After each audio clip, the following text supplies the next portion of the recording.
Hello, ladies and gentlemen, and welcome to Shibe Sports Presents. My name is Johnny Goodtimes, along with my trusty colleague, Reef.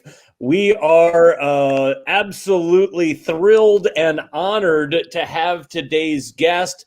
Please welcome Mr. Dan Baker to the show. Dan Baker. Thank you, John Reef. It's an honor and a privilege. 50th year, I believe this year is, covering the Philadelphia Phillies. Is that right, Dan? Well, I don't feel, John and Reef, I can claim that because, yes, this is my 50th year.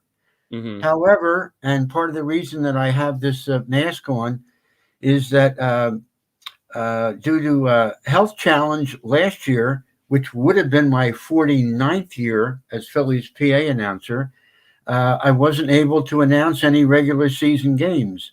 So I don't feel that I can. I did a couple of summer camp games and I did an exhibition game with the Orioles, but I don't feel that, I fulfilled my obligation for 49th season last year. So this year, which would have been my 50th, I consider this my 49th. And next year will be the 50th. And, Gotcha. and if that comes about, and I have every hope that it will, I would only be the third public address announcer in Major League Baseball history to have announced for 50 years or more. So that's incredible legacy. Absolutely. Thank you. I hope you're proud because it's an incredible feat. Oh, I am. Thank you. It's funny. One of those guys, I believe his name was Pat Piper, was the PA announcer for the Chicago Cubs, and he wrapped up his career, I think, 2 or 3 years after you started yours. Yes. So between the two of you, either you or Pat Piper has been announcing games since 1914. Yes. That's quite a distinction. Yeah, Pat Piper, who has the record for all Major League Baseball PA announcers, announced for 59 years at Wrigley Field. In fact, when he started announcing, it wasn't called Wrigley Field, it was called Weegham Park. He started in 1916. Well, Weegham Park opened in 1916. And Pat Piper announced from, I guess, in 1916 to 1974. And, something, quite a legacy. Did you know, at what age did you know that you had a knack for this kind of thing? What age did you know that you sounded good on the mic and that this might be a career that you could possibly see yourself doing? Well, John, I don't know if I knew from a young age that I could do this professionally, because I still had dreams of being a Philadelphia Philly myself. I was a pretty good baseball player and basketball. And so I still had dreams, as most of us boys do, who participate in athletics, that I might play professional sports. However, all the while I was doing this, when I would be playing in the games, I would be announcing the games too, like mimicking the PA announcers of the day, like the late, great Dave Zinkoff of the Philadelphia Warriors when I was a youth, and then later the Philadelphia 76ers. And but I would also hasten to add that my mother and father, who were just wonderful parents, I was so blessed. But among the many gifts that they provided me, they emphasized speaking correctly and enunciating every syllable in a word, and making eye contact with people when you talk with them, as a sign of, a friendly gesture. And so I was able to do all those things. And from the time I was in elementary school, junior high school, college, my teachers would select me for speaking parts, like in assembly programs and things like that. because I could talk loudly and project, and I spoke clearly. And as far as sports is concerned, having played sports, even though I wasn't good enough to play professionally, I did know the game well. And I knew when it was appropriate. Being a big fan myself, I knew when it was appropriate to emote, to talk loudly and raise your voice in an excited way, and I knew when it was not appropriate. You know, uh, they. I remember when I was growing up, and some of my teachers would tell me, and you don't want to talk in a monotone voice. It's uninteresting, and people are turned off, and that is true. But it's also true that you can't scream all the time. You can't do that. You have to know when to talk, excitedly, and when not to. You know, Mhm. Because it makes meaningless if you're going to yell all the time. Then you don't know what are the high points, what are the low points. Right. You have to decipher that. So, thanks to my parents and teaching and playing sports and loving sports and going to Phillies games at Connie Mack Stadium when I was a kid. Oh, did I love that place? 21st Street and Lehigh Avenue, not right across the street from Dobbins High School, Dobbins Tech, and it was quite a place to You go up. remember? Do you remember the first time walking in? Oh, I do. And from the first, John and Reef, from the first time that I walked in, I knew it was special. I mean, I used to take the subway from Center City. I'd get on at City Hall and go up to Lehigh Avenue, Broad and Lehigh, which, by the way, was where Baker Bowl used to be. Right. Right. Broad and Lehigh, 15th and Huntington, in that block, and. But when I would walk those last 7 blocks from the Broad Street subway station of Lehigh Avenue, right up, west on Lehigh Avenue, and I would see those light standards, for an evening game. Oh my goodness.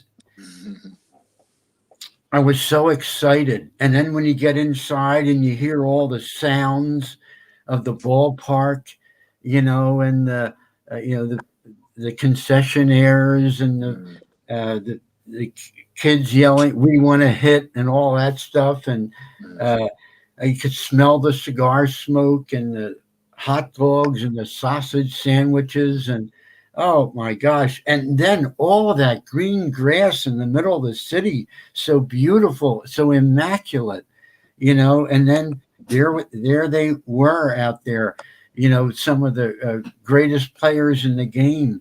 And for the Phillies, Robin Roberts and Richie Ashburn. For the Giants, Willie Mays. For the Brooklyn Dodgers, Jackie Robinson, Duke Snyder, Pee Wee Reese. Oh, my heavens, just to see, people like that. And it was exciting. Mm-hmm. It sounds like early on in life, you knew that one way or another you'd be around sports and connected to sports. Was that something that you always knew in your heart? Well, I loved it. And again, still at that young age, I clung to the hope that I might play it myself. Now, when I got older in high school, and, I was a starting shortstop at Audubon High School as a freshman for the freshman team and the JV team, but I didn't play varsity baseball in high school. I played on the freshman basketball team. It was undefeated and later won a state championship, but I was cut as a sophomore. I was like the 15th man on a 15-man team. They were really good. And so, and I was pretty good too. Sure. This was one of the premier, at the time, one of the premier athletic high schools in South Jersey. We had great teams across the board, football, basketball, baseball, track, and again, it helped. It really helped me with my learning sports. Sure. Being a participant and going to all the football games, and it was so exciting there too. going to the basketball games and being a big fan. Yeah. I want to. So we're unveiling a new Vet Stadium shirt today, and that we're excited about. Want to talk to you a little bit about your memories of the Vet. Want to talk about I believe you started the second year of the Vet was the year you started doing the That PA. is correct. That is correct. I started Wow. in 1972. The first year of the Vet was 1971, and the Mhm. Phillies played baseball at Veterans Stadium at Broad and Pattison for 33 years, 1971 through 2003. And I did the PA announcing for 32 of those 33 years. Well, it's people have sort of funny, the Vet is kind of an amusing place. They had they had a jail in there. They had, as we found out recently, a man that lived in there. So I want to kind of get your. He's still there. He's still there. No, I want to get your sort of first take. It was funny because we interviewed Trey Thomas a week or two ago and asked him, when you moved from the Vet over to the Link, did you feel like it was an upgrade into a fancy, from like kind of a Motel 8 into a fancy hotel? And he said, no. He said, I love the Vet. He said every team was horrified to come play us when we played at the Vet. So I'm kind of curious what your take was both on the Vet and making that move from the Vet over to the current Citizens Bank Ballpark. Well, I have many fond memories of Veterans Stadium. I don't hold the same aesthetic appreciation for Veterans Stadium as I did Connie Mack Stadium and Citizens Bank Park. I like natural fields, natural surface. Veterans Stadium, guys, was one of a number of stadiums across the country that was a multi-purpose stadium where you played both baseball and football, and soccer was played there too. But I like a baseball only park or a football stadium, as opposed to one size fits all. And in an effort to do that, it fits nobody. You know what I mean? Right. But Veterans Stadium was large. It certainly was a huge upgrade over Connie Mack Stadium, which had fallen into disrepair by the late 1960s. And of course, the last year of Connie Mack Stadium was 1970. But for me, Veterans Stadium was just wonderful. And the Phillies won their first World Series there in 1980. I met my wife there. My wife, Kathy, who's from Chester, Pennsylvania, and as a proud Clipper, went to Chester High School. She worked in sales and marketing beginning in 1971. She actually started a year before I did. But among the many things that I thank the Phillies for, first and foremost is my wife, Kathy. And thank you. Our children, Darren and Courtney, both work there as well. But think of all of it. Great players, both for the Phillies and for their National League opponents. Performed at Veterans Stadium, and I had the privilege to announce them. There were 3 World Series, and of course, the first World Series the Phillies ever won was 1980. But they also played in the World Series at Veterans Stadium in 1983 and 1993. And then I also had the honor to announce 2 Major League Baseball All-Star games at Veterans Stadium, 1976 and 1996. And then I also had the privilege to announce a couple of NFC championship games for the Philadelphia Eagles at Veterans Stadium. Well, I did 2002, 2003, and 2004. And excuse me, I think we just one NFC Championship game, perhaps at. Were you there? Did you do the 1980 Eagles Dallas game? I did, but not as the PA announcer. My first year as the Eagles PA announcer was 1985. Okay. In 1980, I was a spotter for the national telecast of the Eagles Cowboys game with Pat Summerall and Tom Brookshire. Wow. I helped them identify, the ball carriers Sure. and the tacklers and so forth. And so that was a lot of fun. But I was not yet doing the Eagles PA announcing, which I enjoyed immensely from 1985 through 2013, when when the Phillies moved to Citizens Bank Park, when the Eagles moved to Lincoln Financial Field, I went with them. So right. But any games at the Vet that particularly stand out? Well, of course, winning the first World Series. Remember Doug McGraw jumping up in the air after he struck out Willie Wilson in 1980. That was great. I mentioned those two All-Star games. I'll never forget. They called it Black Friday, 1977, when the Phillies were favored to beat the Dodgers and were leading.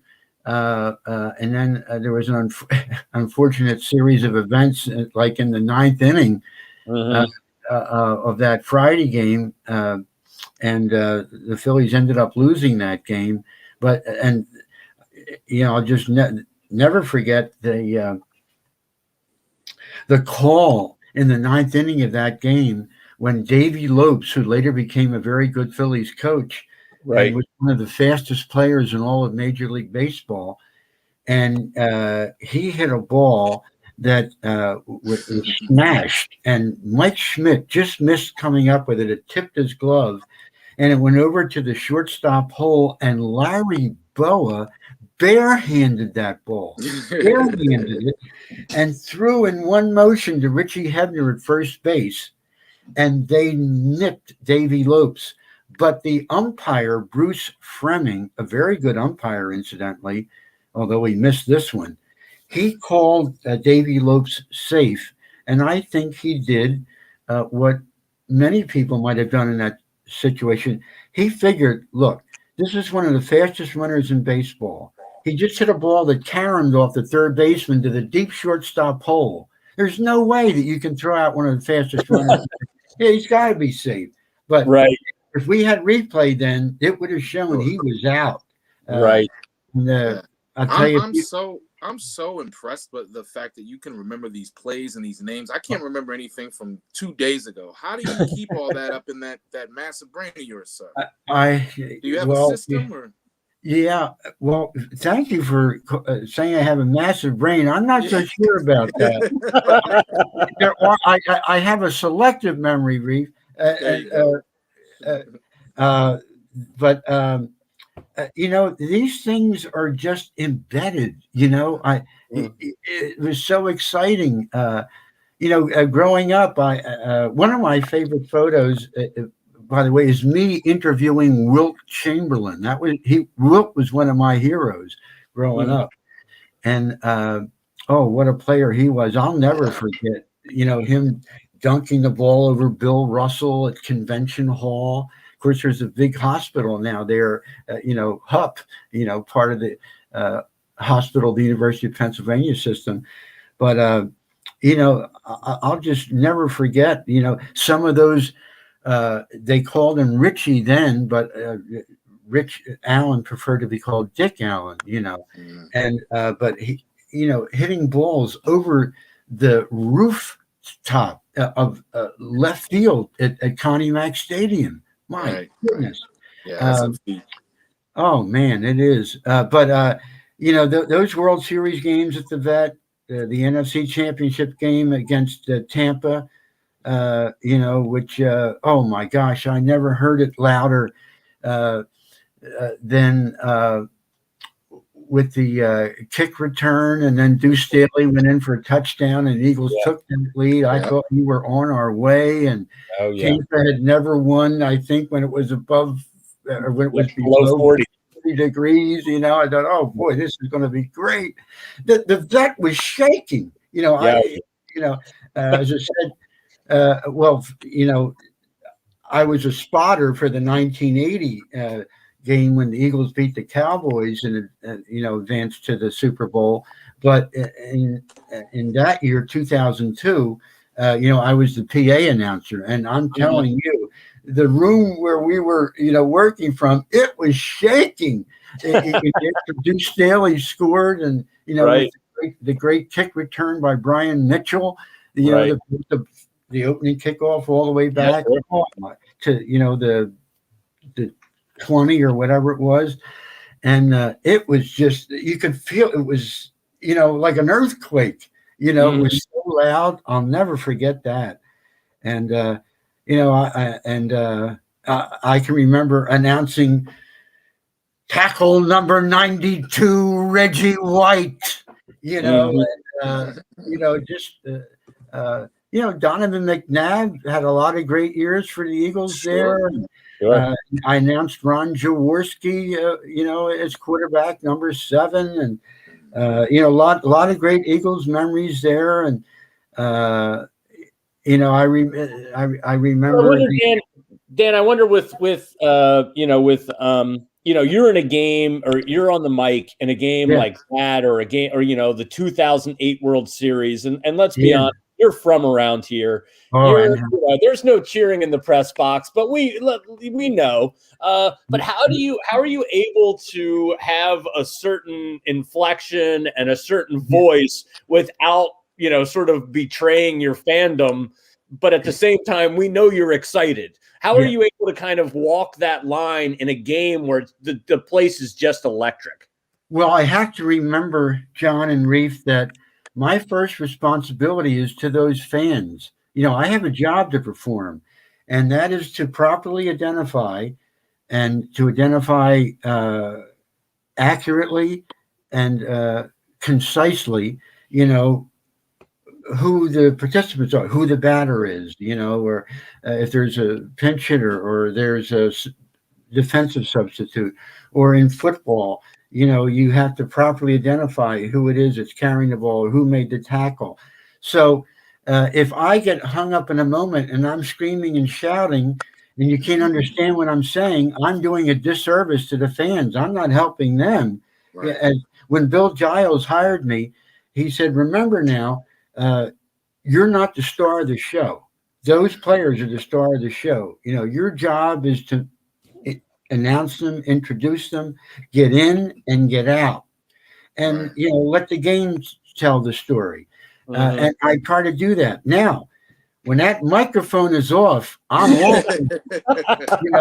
And I got to be careful I never push the wrong button, because I could be gone. There have been a couple of times, when things haven't gone well for the Phillies or the Eagles, where I get pretty excited. Let them know, yeah. And I also get just as excited, more so, when things are going well. I mean, my goodness, when we won the World Series, when the Phillies won the World Series, and that was just so exciting. That 93 team, the Phillies, it was, John Kruk and Darren Dalton and that whole group, Terry Mulholland, Tommy Green, Kurt Schilling.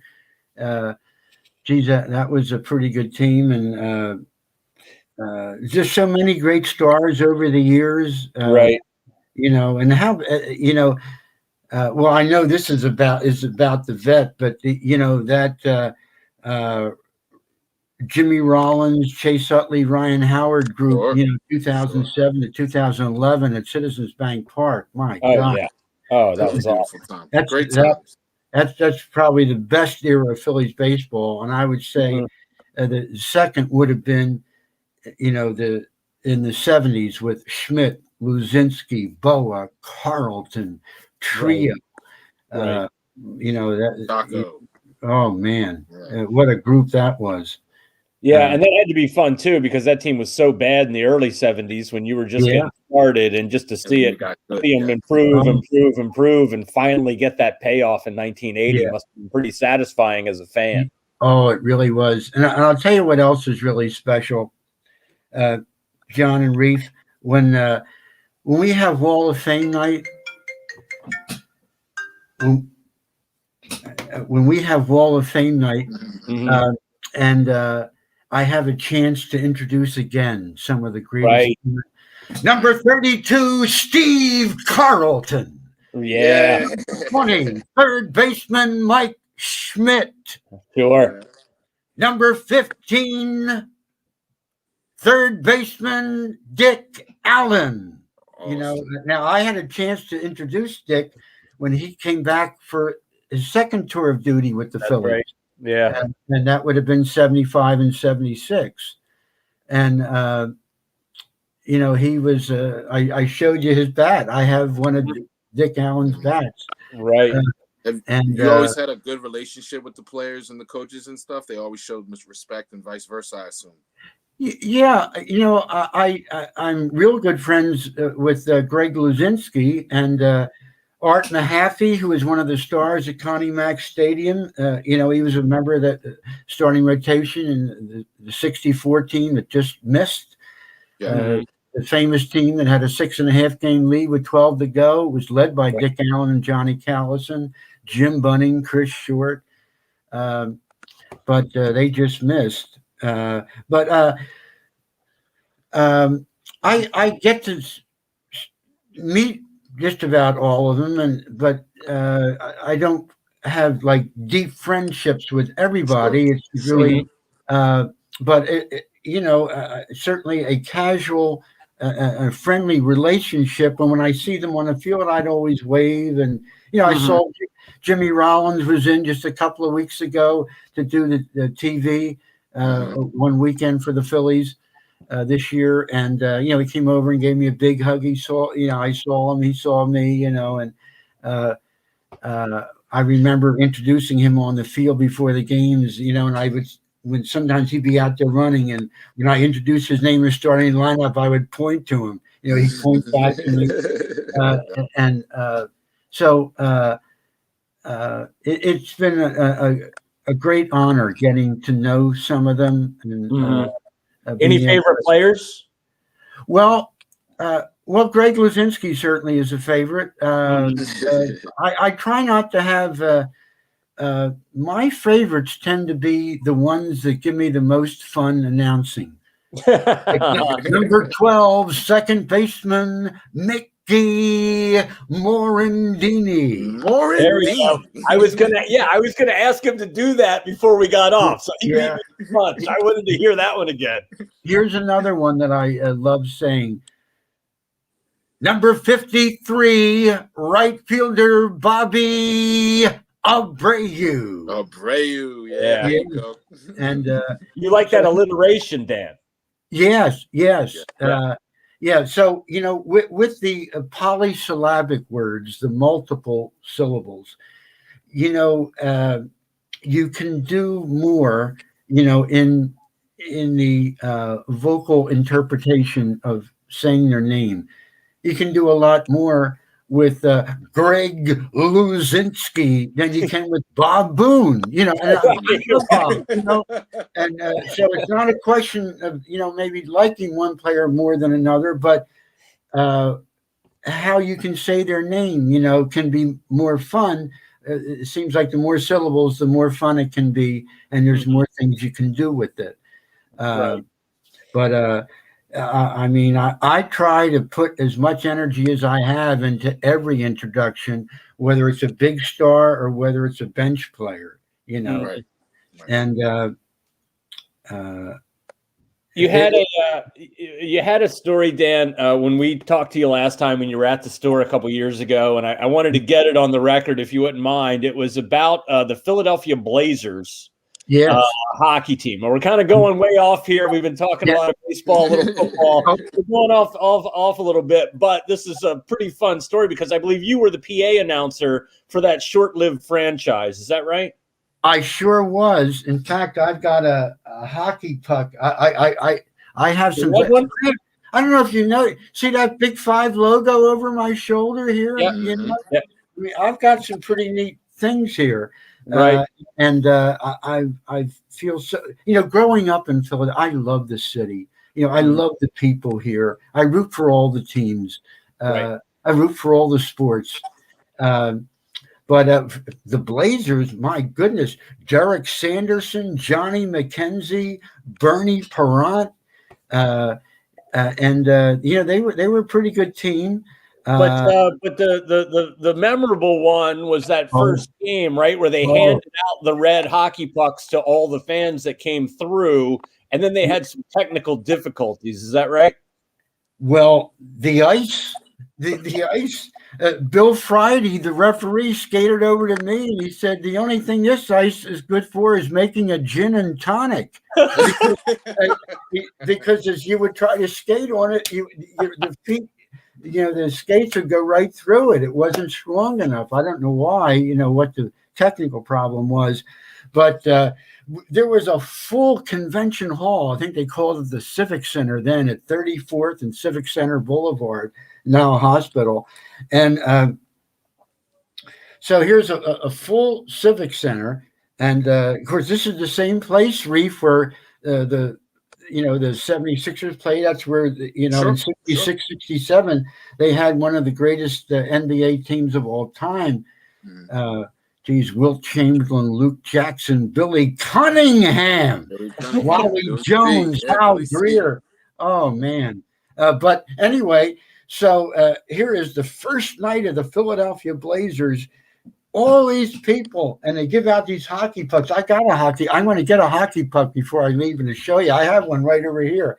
So now they said, "What are we going to do? We got all these people with these hockey pucks. They're going to start throwing them. They're going to be upset. And so they Frank Rizzo was then the mayor of Philadelphia, so they got Mayor Rizzo. Oh no, they hit him with pucks. Well, Mayor Rizzo came on the ice, and the Philadelphia Blazers and the Civic Center officials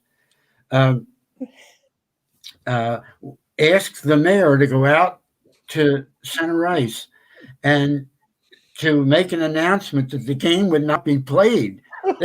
They were half afraid to say the game wasn't going to be played, that they would start a shower of these pucks.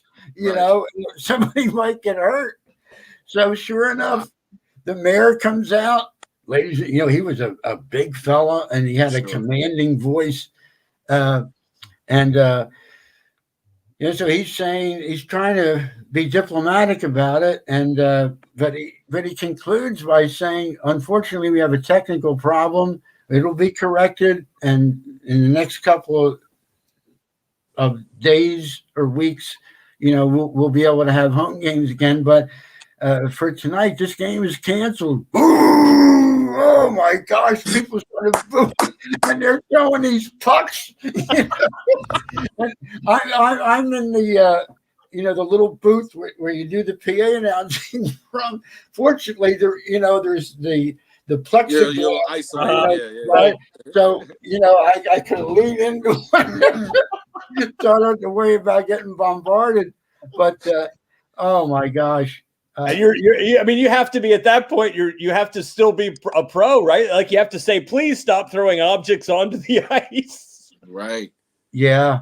Well, at that point, they were relying on the mayor. They figured that perhaps he could quell it down. Nope. So, oh man, that was something. But I tell you what, I really enjoyed that. One time, Gene Hart, for whom I had the greatest respect, the great announcer for the Philadelphia Flyers, he said, "Hey, were you embarrassed to do the Blazers for that 1 year?" And I said, "No, it was a great experience for me. I loved it." And I did the TV for the away games on Channel 12 with Bob McLean. We did a dozen of them. And I did the PA for all the home games. And so for me, it was a lot of fun. It was it was a great experience. And I cherish, of course, the Phillies and the Eagles. They're the most high-profile PA work that I've done. But I did the PA for Temple football one year, and I've done the PA for all 5 of the Big 5 basketball teams, in addition to doing the radio play-by-play for like 21 years. And I did the Drexel basketball radio play-by-play for 15 years. So I've got a little experience. The Blazers hockey. I filled in for Lou Nolan at the Flyers during the Eric Lindros years, and I filled in for Dave Zinkoff at the Spectrum to do Sixers games. Wow, So I didn't realize that. I'm pretty sure I'm the only PA announcer in Philadelphia sports history that has done the PA for the all 4 majors. That's incredible. Wow, that's wild. Legacy, man. Yeah. What a life. Yeah, I want to ask you, because you've done all the sports. You've been in the Spectrum. You've been at Shibe. You've been at Convention Hall. You've been in every arena, every stadium in the city of Philadelphia. Do you have one that you would say was your favorite? Well, the Palestra. The Palestra's pretty. And I served as a Big 5 executive secretary for 15 years and did the radio play-by-play for 21 years. And did a lot of great games at the Palestra, and also did a lot of, I went with Penn when they went to the Final Four in 1979 with that great, Tony Price team and Bobby Willis. Bob Weinhauer was the head coach. James Booney Salters, and that was the year that Irvin Magic Johnson and Michigan State beat Larry Bird and Indiana State. I was courtside. Wow! For that championship game, Penn played DePaul in the national in the consolation game. Right. Penn had lost to Michigan State in the semifinal game. Indiana State, which was, I think, undefeated, defeated DePaul, and then Michigan State, of course, beat Indiana State for the championship. Well, before we let you go, I know you're back at the ballpark now. Like you said earlier, you had to take last year off. How excited are you to be back at the ballpark? Oh, so much so. I so look forward, to getting back, and I'm so grateful to the doctors and nurses and staff at Jefferson for taking such good care of me, and of course my family has just. My wife has been unbelievable. She's had to coordinate. I haven't been able to drive since my surgery last August because I lost some vision in my right eye. Sure. But I'm very fortunate, and despite a lot of surgery and the radiation and all that stuff, I had a PET scan on March 1st. I'm cancer free, and thank you. The Phillies will have me, and God blesses me with good health, and I can continue to perform at a high level, which I've lost no energy, by the way. And I think if you ever talk to my coworkers, I work with some wonderful people in Fanavision, at Citizens Bank Park, and I think they will tell you I have just as much enthusiasm for the Phillies today as I did when I started 50 years ago. Yes, sir. In 1972. I mean, I love doing it, and I think if the fans relate to me or associate with me, it's because I'm one of them. I live and die with the teams. You can hear it in my voice. When the Phillies are doing well, or the Eagles, man, I am so excited and enthused. And when they're not, I'm disappointed. And so I think I'm one of them. I think they feel that, and they know they're getting clear and unvarnished. This is, and that's the way you want it, and that's the way we Philadelphians are. Let's get right to the point. What's going on here? And right. And by the way, this Phillies team, I'm excited about this team. They're showing some fight. They won again last night. They Mhm. So, they're going to win this road series with Washington. They're playing this afternoon. Right. And, it's I love Joe Girardi. He was the manager of the Yankees in 2009. Right. When the Phillies, for the only time in our history, went to our second back-to-back World Series. Yeah. Which they beat Tampa Bay in 2008, but lost to the New York Yankees in 2009. Joe Girardi was the manager of the Yankees then. He's the manager of the Phillies now. Yeah. Right. All right, Dan. Well, we have thoroughly enjoyed this, and we can't thank you enough for taking the time out to hang out with. Appreciate you, sir. You are a class act all the way. Thank you, Reef. Thank you, John. Great to be with you guys. Absolutely, and hopefully, hopefully we'll get you back at the store at some point. We had so much fun when we had you last time, so hopefully we can do that again too. Yeah, that was a lot of fun. I'm happy to come back. All right, well, great. Well, we look forward to seeing you at the ballpark and hearing you at the ballpark, and we hope you have a great rest of the week. Okay, ladies and gentlemen, the 2021 World Series champion, Philadelphia Phillies. There it is. Woo! All right. Thanks so much, Dan. Thank you for having me. Yeah. Bye.